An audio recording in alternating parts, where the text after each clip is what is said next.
Hello friends welcome. वर्तमान आम आलोचना कराया जाऊे काउंसिल ऑफ मिनिस्टर्स बा मंत्री परिषद विषय एम लक्ष्मीकांत पॉलिटी बुक रु आम चैप्टर नहीं तो आमर यूपीएससी बा ओपीएससी जेतक सिविल सर्विसेज एग्जाम आसूची पॉलिटी रे निहाती 15टा ऊपर को क्वेश्चन आसूची प्रिलिमिनरी एग्जामिनेशन रे आउ एई थरक लास्ट ओपीएससी मेन जोटा 2025 रे हेइछि ता धेरे एम लक्ष्मीकांत बुक रो चैप्टर रु 70-80 मार्क आसी खाली मेन रे। ठीक अच्छे तो सिविल सर्विसेज एग्जाम निहाती भाव में आमको पॉलिटी पर फोकस करिया पड़िबो किंतु बाकी जो सब एग्जाम अच्छी O double S triple S OAVS SSB जहाँ भी सब करोछि हमर एनटीआर हो किंबा हमर टीजीटी हो ओएवीएस रो एसएसबी रो टीजीटी हो पीजीटी हो बा हमर जेटीएस हो आरआई एआरआई हो जोते भी पॉलिटी क्वेश्चन आसु जीके आसुछि हमको 5टार ऊपर को क्वेश्चन मिल जाउछि हमर एग्जाम रे एमसीक्यू रे। ठीक अच्छे तो से पॉलिटी चैप्टर टाक आमको सीरियसली नबाक पड़ो। तो स्टार्ट करबा काउंसिल ऑफ मिनिस्टर्स कौन। प्रथम कथा हूँ काउंसिल मिनिस्टर हूँ देशर हाईएस्ट डिसीजन मेकिंग बॉडी एवं आमर आगुरी कौन होता ना देश में एमपी मानकर आनुगत्य पाइबा एमपी माने केमिति दल को सपोर्ट करेंगे से मन इच्छा नंबर ऑफ मिनिस्टर्स फिक्स करा किए के 70टा मिनिस्टर कले किए 80टा कले किए 100टा मिनिस्टर कला तो परवर्ती समय देखागला जे यह द्वारा विभिन्न प्रकार अव्यवस्था क्रिएट होची। तो से 2003 रे गोटे संविधान संशोधन आसिला 91तम संविधान संशोधन 91st कॉन्स्टिट्यूशनल अमेंडमेंट एक्ट 2003 आ अंडर कौन कराला ना नंबर ऑफ मिनिस्टर संख्या को फिक्स कर दिया गला 15% of the total strength of the Lok Sabha अर्थात संसद लोकसभा जी सीट सीट 15%। जदि लोकसभा 100टा सीट रहा 15टा मिनिस्टर रही पारे जदि लोकसभा 200 जन एमपी रहिले ताहले 30टा एमपी रहिबे लोकसभा 300 मेंबर रहिले 45टा एमपी रहिबे प्रति 100 के 15टा मंत्री हो पारे ताठू अधिका हो पारे ना बोली 91तम संविधान संशोधन कहला। ठीक अच्छे मिनिस्टर मिनिस्टर को लीड करेंगे एवं सेंट्रल गवर्नमेंट विभिन्न डिपार्टमेंट को लीड करेंगे। सब जगह मिनिस्टर एका भाया नुह मिनिस्टर मान भितर भी सब गुरुत्वपूर्ण जो सब पदवी जहाँ दि जाए से कहुए council of ministers sorry cabinet ministers. जमती मोदी गवर्नमेंट रे गुड़ाए तो मिनिस्टर अच्छा कि भर अमित शाह निर्मला सीतारमण ये जो सब रही शिवराज सिंह नितिन गडकरी राजनाथ सिंह एम सब कैबिनेट मिनिस्टर कहुए। कैबिनेट मिनिस्टर माने गुरुत्वपूर्ण विभाग मंत्रीभार संभालती जमीक राजनाथ सिंह प्रतिरक्षा विभाग मंत्री अमित शाह गृह विभाग मंत्री नितिन गडकरी आमर सड़क परिवहन मंत्री जेपी नड्डा स्वास्थ्य मंत्री जयशंकर विदेश मंत्री निर्मला सीतारमण अर्थ मंत्री तो एमती सब जो गुरुत्वपूर्ण विभाग सब रहा सब कैबिनेट मिनिस्टर मैंने संभालती। कैबिनेट मिनिस्टर कथा टिके गुरुत्वपूर्ण मंत्रालय हूँ मिनिस्टर ऑफ स्टेट एमाने आइदर इंडिपेंडेंटली काम करेंगे गोटे विभाग ना गोटे कैबिनेट मंत्री अंडर मिनिस्टर ऑफ स्टेट माने ता तलू रही डेप्यूटी मिनिस्टर एम आटाच कराए कैबिनेट मिनिस्टर किंबा मिनिस्टर ऑफ स्टेट साथी दे। ठीक अच्छे तो ये तीन प्रकार आम मंत्री था ये तीन प्रकार मंत्री को मिसेकरी आमर काउंसिल ऑफ मिनिस्टर्स तैयारी हुए। ठीक अच्छे बेले बेले मंत्रिमंडल में जड़े जड़े डेप्यूटी प्राइम मिनिस्टर भी था यहाँ सब पॉलिटिकल रीजन कराए जमती राज्य मानक डेप्यूटी चीफ मिनिस्टर कराए सेमती केंद्र सरकार में डेप्यूटी प्राइम मिनिस्टर कराए। ठीक अच्छे आम जगजीवन राम थे आमर यूनो पटेल थे तो ये सब पॉलिटिकल कारण कराए सेमती कंपलसरी नुहे जड़े डेप्यूटी प्राइम मिनिस्टर रही। तो बर्तमान आम आसवा किसी इंपोर्टेंट आर्टिकल पाखक यही काउंसिल ऑफ मिनिस्टर साथी प्रथम हूँ आर्टिकल 74। आर्टिकल 74 कहला गोटे काउंसिल ऑफ मिनिस्टर निहाती रही गोटे मंत्री परिषद भारत में केंद्र सरकार रे ता काम कौन हम ता काम हूँ एड एंड एडवाइस करवा क्या प्रेसिडेंट को। ठीक अच्छे president a council of minister aid और एडवाइस नहीं ही काम करेंगे। ठीक अच्छे देन जहाँ भी एडवाइस दिया मिनिस्टर मान द्वारा प्रेसिडेंट को ताकू कौन कोर्ट इनक्वारी करना कोर्ट कहबनी जे तुम कहीं भूल एडवाइस देल प्रेसिडेंट को कि प्रेसिडेंट को कहबनी तुम भूल कामटा कहीं कल। ठीक अच्छे प्रेसिडेंट को ये दंड दिजावनी ना इनक्वारी कर मिनिस्टर मैंने कौन उपदेश देते यहाँ पूरा ओलोटा ब्रिटेन सिस्टम सहित। ठीक अच्छे ब्रिटेन रे राजा बा राणी मिनिस्टर माने जहाँ भी ठीक अच्छे जहाँ भी एडवाइस देवे जहाँ अनुसार से लॉ बा कानून तैयारी करेंगे मिनिस्टर माने से कोर्ट रेस्पॉन्सिबल हो पारे किंतु भारत से सिस्टम ना भारत में ना प्रेसिडेंट रेस्पॉन्सिबल ना ताको एडवाइस दोथिबा मिनिस्टर माने रेस्पॉन्सिबल जदि भूल भाल कानून करिसंती सुप्रीम कोर्ट कहबरे बाबू रे ए कानूनटा भूल अछि ए कानूनटा को स्ट्रक डाउन करछु किंतु सेति पई ए दी जण भितर काहाकू भी पनिशमेंट दिया जिवो नाही तापर हम आर्टिकल 75 पकु आसीबा आर्टिकल 75 कहूची प्रथम कथा हबो इलेक्शन परे प्राइम मिनिस्टर को अपॉइंटमेंट दिया जिवो प्राइम मिनिस्टर को अपॉइंटमेंट देबे प्रेसिडेंट तापरे प्राइम मिनिस्टर को उपदेश आधार रे प्रेसिडेंट अन्य मंत्री मानक नियुक्त करेंगे ठीक अच्छे प्रथम संख्यागरिष्ठ दल संख्यागरिष्ठ सदस्य थी मेंटर नेता को प्राइम मिनिस्टर भाव चयन करेंगे प्रेसिडेंट तापर प्राइम मिनिस्टर को उपदेश आधार रे अन्य मंत्री मानक से चयन करेंगे जे पर्यंत प्रेसिडेंट का प्लेजर अच्छी से पर्यंत मिनिस्टर ऑफिस होल्ड कर प्लेजर माने मिनिस्टर का व्यक्तिगत प्लेजर नुह जे पर्यंत मिनिस्टर माने लोकसभा संख्यागरिष्ठता एंजॉय करछंती से पर्यंत तांकर पद बजाय रहइबो से कलेक्टिवली रेस्पॉन्सिबल अर्थात जहाँ भी निष्पत्ति निया मंत्री परिषद रे से क्रिटिसाइज करि परिबे नाही जदि क्रिटिसाइज करियार अछि भाई इस्तीफा दियो तमे बाहर जाय क्रिटिसाइज कर जदि बड़ धरण क्रिटिसाइज करिवार अछि ठीक अछि ताछड़ा जदि let us suppose S Jaishankar का अगेंस्ट रे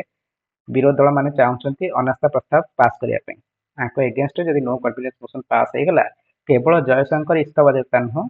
मोदी जी सहित समस्त इस्तीफा देवा पड़ो आपको कहते कलेक्टिवली रेस्पॉन्सिबिलिटी जदि से माने भाषिबे पहरिबे एकाठी पहरिबे जदि जणे बुड़िबो माने समस्ते बुड़िबे एई कांसेप्ट को ही कहा जाए कलेक्टिव रेस्पॉन्सिबिलिटी गोटे मिनिस्टर हवा पूर्वरु जनकू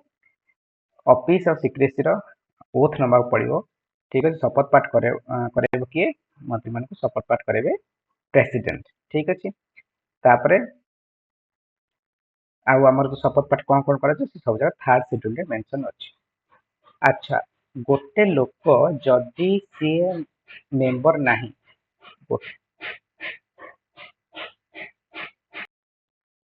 लेट सपोज गोटे लोक मेंबर नहीं लोकसभा नहीं कि राज्यसभा नहीं कौन ताको मिनिस्टर भाव शपथ दि जाई पारिबो यस गोटे लोक जदि एमपी नुह अर्थात से लोकसभा कि राज्यसभा सदस्य नुह ताकू मंत्री भाव शपथ से नहीं पारिबो किंतु 6 मास भितर ताकू ए दुईटा हाउस भितर गोटे हाउस रो मेंबर हवा को ही पड़िबो जदि 6 मास टपी गला से एमपी ही पालानी ताहले ऑटोमेटिकली ता मंत्री पद चली जिवो आ मंत्री माने कोन सैलरीज पाइबे तांका अलाउंसेस कोन कोन रहिबो ए सब parliament time to time decide करिवो तापर हम आसिला आर्टिकल 77 आर्टिकल 77 कहूची जहाँ भी एग्जीक्यूटिव एक्शन हबो सब जगह प्रेसिडेंट को नाम रे हबो ऑर्डर आउ जहाँ भी इंस्ट्रूमेंट रहिबो से सब जगह प्रेसिडेंट को नाम रे हबो ठीक अछि देन प्रेसिडेंट रूल तैयारी करिवे जहाँ भी ट्रांजैक्शन होची गवर्नमेंट से सब पय तापर आसो आर्टिकल 78 को आर्टिकल 78 कहूची प्राइम मिनिस्टर को एटा मुख्य काम जे प्रेसिडेंट आउ काउंसिल भितर जोगसूत्र रक्षा करबा अर्थात काउंसिल कौन कौन सब डिसीजन नौची ताकू प्रेसिडेंट को जणेबार काम प्राइमरीली प्राइम मिनिस्टर ठीक अछि तो कहि परिबा हमें आर्टिकल 78 कहूची प्राइम मिनिस्टर होचंती प्रेसिडेंट एवं मंत्री परिषद भितर जोगसूत्रधारी ठीक अछि ये में एही जोगसूत्र रखिबे ठीक अछि देन हमर यूनियन बा जा प्रपोजल अछि लेजिस्लेशन पई प्राइम मिनिस्टर सब जाक इनफॉरमेशन देबे प्रेसिडेंट को ठीक अछि आ प्रेसिडेंट जेतले दरकार करिवे से प्राइम मिनिस्टर को पचारि पारिबे जे एई डिसीजन ता कोन हला मते जणा हो तापर आसे आर्टिकल 88 को 88 कहूची प्रत्येक मिनिस्टर सब जगह हाउस रे देखि कहि परिबे आ सब जगह कमिटी रे भी देखि जेतले दाम डका हो जाई कहि परिबे लेट अस सपोज हमर एस जयशंकर से होती विदेश व्यापार मंत्री से राज्यसभा सदस्य अच्छा ठीक अच्छे तांको जदि लोकसभा विदेश नीति संपर्कित किसी क्वेश्चन पचराला ताले एस जयशंकर इठिके जाइके तांको वक्तव्य रखि परिबे सेहीपरि लोकसभा आडु मंत्री हेतिबा जने सदस्य आसी राज्यसभा भी कहि परिबे किंतु से माने भोट देबे ठीक अछि अर्थात राज्यसभा मेंबर जे कि मंत्री हेति ताको लोकसभा भोट देना अधिकार नहीं कि लोकसभा जो मेंबर जे मंत्री हेति ताको राज्यसभा भोट देना नहीं किंतु कहिबार अधिकार अछि स्पीच दबार अधिकार अछि ता छडा जो कमिटी की डका मिनिस्टर जाई से कमिटी रे भी कहि परिबे किंतु से कमिटी मेंबर न कि भोट दे परिबे ओथ सैलरी आगो पकु आसीबा ओथ होची प्रेसिडेंट नेबे तांकर प्रेसिडेंट शपथ पाठ करेबे सेमानकु oath of secrecy office of secrecy रो जे आमे संविधान प्रति अनुगत्य रखिबु संविधान प्रति सत्यनिष्ठा रखिबु हमर भारत रो इंटीग्रिटी सोवरेनिटी प्रति यत्नशील रहइबु हमर ऑफिस को फेथफुली एवं कन्सीयसली डिस्चार्ज करू आम काम को देन जहाँ भी संविधान नियम अच्छी कानून अच्छी मानिक चलू सालारी कौन रहा मुझे सारी parliament time to time decide करे ठीक अच्छे जहाँ संचय आलाउंस रहा फ्री अकोमोडेशन माने फ्री रे बंगला दि जाए ट्रावेलिंग आलाउंस दि जाए मेडिकल फैसिलिटी दि जाए सब parliament time to time decide करे तापरे अदर रेस्पॉन्सिबिलिटी कथा आसे कलेक्टिव रेस्पॉन्सिबिलिटी कथा मुझे सारी आर्टिकल 75 कहूँ जे कलेक्टिव रेस्पॉन्सिबिलिटी रहिबो काउंसिल रो से माने गोटे टीम भाव में काम करेंगे गोटे ग्रुप भाव में जहाँ भी डिसीजन हम एकाठी ने ठीक अच्छे जदि काउंसिल ऑफ मिनिस्टर एगेंस्ट रे नो कॉन्फिडेंस मोशन पास है लोकसभा रे से माने एकाठी इस्तीफा देवे समस्त ठीक अच्छे तापरे individual responsibility article 75 individual responsibility कथा भी कहूँ अर्थात गोटे मिनिस्टर को जदिओ से ही दलर लेट सपोज बीजेपी जड़े मिनिस्टर अच्छा X Y Z let suppose Raju बोली गोटे मिनिस्टर अच्छा बीजेपी रे बीजेपी पावर रे भी अच्छी प्रेसिडेंट चाहिए राजू को मंत्रिमंडल बरखास्त करें कंडीशन होची जदि प्राइम मिनिस्टर प्रेसिडेंट को एक कथा कहे से टाइम सरकार को लीड करते प्राइम मिनिस्टर जदि प्रेसिडेंट को कह जे राजू नामक मिनिस्टर को बाहर कर दिया जाओ राजू जी बीजेपी एमपी अच्छी और मंत्री भी अच्छी बीजेपी संख्यागरिष्ठता भी अच्छी लोकसभा तथापि राज्य को बाहर को पड़ो या कहते इंडिविजुअल रेस्पॉन्सिबिलिटी ठीक अच्छे यहाँ प्राइम मिनिस्टर को एडवाइस नहीं प्रेसिडेंट ये काम करें तापरे पार्लियामेंट्री डेमोक्रेसी रे हमर जो काउंसिल ऑफ मिनिस्टर्स अच्छे तार कौन सिग्निफिकेंस आमर पॉलिसी मेकिंग रे कैबिनेट रो आमर जो सॉरी काउंसिल रो गुरुत्वपूर्ण रोल थाए आ पॉलिसी रे इम्प्लीमेंटेशन रे भी रोल थाए लीडरशिप अर्थात डायरेक्शन कुआडे जीवो गोटे गवर्नमेंट सेटा भी डिसाइड करा जाए काउंसिल ऑफ मिनिस्टर को आ काउंसिल ऑफ मिनिस्टर्स अकाउंटेबल रुहंती जहाँ भी भूल भटका है अकाउंटेबल रुहंती लोकों पाखरे अच्छा लोक नेक्स्ट इलेक्शन रे वोट न दे पारंती सरकार बाहर कर दे पारंती